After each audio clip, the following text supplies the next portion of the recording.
guys, this is Jeff Abante again. To this video guys, continuation nung last week. Okay na yan. Sumisis ko, nasa likod ko. Ayan yung men. Ayan.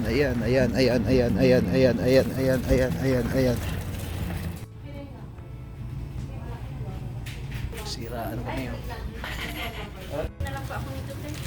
This is Jeff Abante again. To this video guys, continuation nung last week.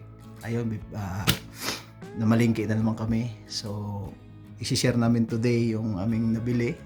So, kung makita nyo, may binili kami sa likod. Ayan na naman, iba na naman to. Ayan sa baba, ayan. So, ayan, misis ko. So, last week, tayo, 200, ano ba yun? 342.54. So, today naman, ito ating resibo. Ayan, kita na rin, dalawa lang resibo today. So, ang aming ngayon is, dito sa Fresh Market, meron kaming 102.68. Tapos, dated today, para natin kung anong date today is 23/12/10. So, December 10, 2023. Ito isa is the same din. 23/10/10/12. Pareha lang. Baliktad lang pagkasabi ko. 12/10. Pareha lang. Minsan kasi. So, itong aking Fresh Market, nasa 102.68. Itong nasa aking Noprils ko is 160.34. So, total of 263 o 64. Ang naano namin this week, itong week na to. So, last week is 300 plus. Ngayon, 200 lang ang nabili namin. So, i-times mo sa... dalawang store lang yan. Dalawang store lang to today. Last week. Nakatatlo kami. 4. Apat ba? Apat pa. 3 lang. Noprils, Walmart, and Dollarama. Hindi yan sponsor Binibilan namin yan. Ayan, ito ngayon, Noprils lang at saka Fresh Market. So, may 10% pa doon sa Fresh Market, kaya medyo nasa baba ko. So, 264. Times mo sa kasi convert to peso. Peso last week is 41 ang converted to Philippine money. Ngayon is 40.80. Bale 10,731 peso. 10,731 peso and cents. So yun yung converted doon. Mas malaki ang conversion last week sa kasi 41, ngayon is 40.80 na lang. So yun guys, i-share namin today na naman aming mga binili. So medyo mahal pa rin kasi kung convert nga ikumpara namin past 2 years ago, yung $100 mo, 150, napakarami na. So ang laki ng pinagbago. So yun basta may yung mga binibili lang namin, mga basic lang talaga namin every week. Tulad ng mga pagkain namin. Hindi pa nga lahat. Sabon. Wala pa yung ibang, kumbaga kung ano lang yung kulang namin, yun lang ang binibili namin. So, medyo mabigat na yung bilihin ngayon. Hindi na talaga tulad dati na pag medyo makabili ka ng $150 talaga namang yung cart mo punong-puno na, maapaw. 2 years ago. Nandito na yung misis ko. Nabutan pa niya yun eh. Magpo 4 years na kami dito. Siya, magpo 4 years na, isipin nyo. Ako, tagal ko na. Medyo matagal pa naman. March pa. May ipon ba tayo? Marami. Maraming ipon. Maraming ipon. Saan? Sa utang. So yun guys, maraming ipon sa utang. Normal lang yun. Pag Canada ka, marami kang utang.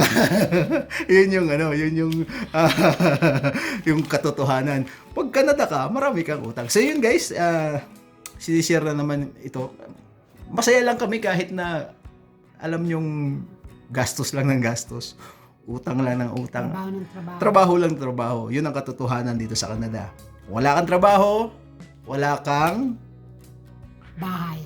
wala kang pera, wala kang mabayad. Wala kang bahay. Wala ka rin bahay. oh. Homeless ka. Homeless mangyayari. So yun guys, this week mabigat na mabigat na talaga yung mga bilihin. Kumbaga yung mga basic lang kasi tatlo lang kami. Ako, miss ko, anak ko yung kumakain. Pag wala ang anak ko, kami lang miss ko. Pero medyo mahal pa rin. Iba talaga yung ang laki ng minahal ng mga pagkain. Wala pa yung mga damit, yung mga siyempre meron pa rin ng paano tao tayo, may luho pa rin tayo kasi pinaghirapan natin yun. Pero ito, puro pagkain lang muna ang i-share namin. So, 2 weeks ngayon, yun yung nagastos namin is 200 plus. 264. Oh, so, 264. Last week, 342. So, yun yung kadalasang gastos namin. Iba pa yung mga bibili ka pa ng mga ibang bilihin tulad ng mga damit, hindi namin kasali yun. Kumbaga, pagkain lang to, pagkain naming magpamilya every week. So, approximately pala, in a month, halos din, mga 1,000. Yung iba, hindi pareha kasi baka yung iba pa, mas more than pa sa mga binibili namin. Yung Kasi iba naman, mas malaking pamilya, the more ang gastos.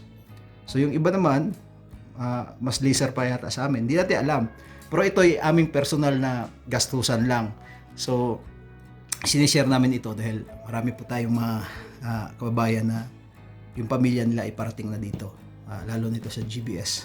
So, yung mga misis yung parating, magkakaroon na kayo ng idea. Kung kayo may hawak ng pamamalingke. Di ba, be? Kasi ako may hawak ng pamamalingke. Siya, si Turo lang yan. So, ako yung ang nagpipinance. Ako yung Wow! boss dito. Siya ang boss dito, ako yung katulong.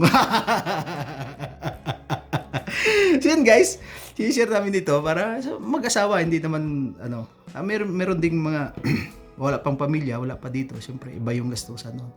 So, sinishare namin ito para magkaroon ng knowledge yung mga asawa niyong parating. Marami pong parating na mga misis. Marami na pong na-PR. So, welcome to Canada. Welcome to gastos. And welcome to utang. Yun, utang ang buhay dito. Utang hanggang mabaon ka sa utang.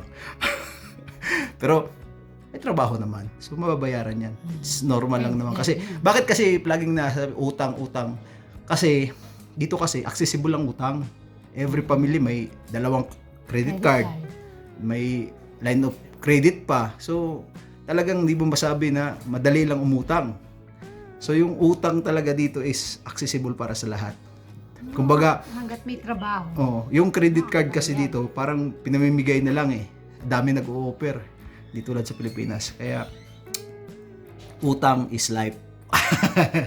So, yun lang guys. Sinare lang namin ito. Nawa, nakapagbigay na naman kami ng impormasyon this week sa inyo na yun ang gastos namin itong week na to sa aming pamamalingki, aming mga groceries. So, ikaw may sasabihin ka ba sa mga asawang parating? Sabihin mo, wala. Magano na, mag-stretch na kayo. Mag-stretching na kayo. Stretching na daw kayo. Para sa trabaho nyo dito. Oo nga. Lahat dito nagtatrabaho. Pag wala kang trabaho dito, wala kang pera, wala kang babayad. Homeless ang baksan. Ibang rito, trabaho. Per ora, yung kailangan mo talaga trabahuhin. Ayun. So yun guys, nawa nakapagbigay kami ng maliit na impormasyon para makatulong sa mga pamilyang parating. So, wala na kami magsasabihin. I-share namin next week yung renta ng bahay kung may magawa pa tayo, renta ng bahay. Ano pa ba? Basta lahat ng mga isunod-sunod namin. Baka renta ng bahay next week ang aming i-share. So yun guys, maraming salamat. Don't forget to subscribe, like, and share. Pa-click notification bell para update guys mga bagong videos. Huwag kayong makalimot, mag-comment at i-share. God bless you guys!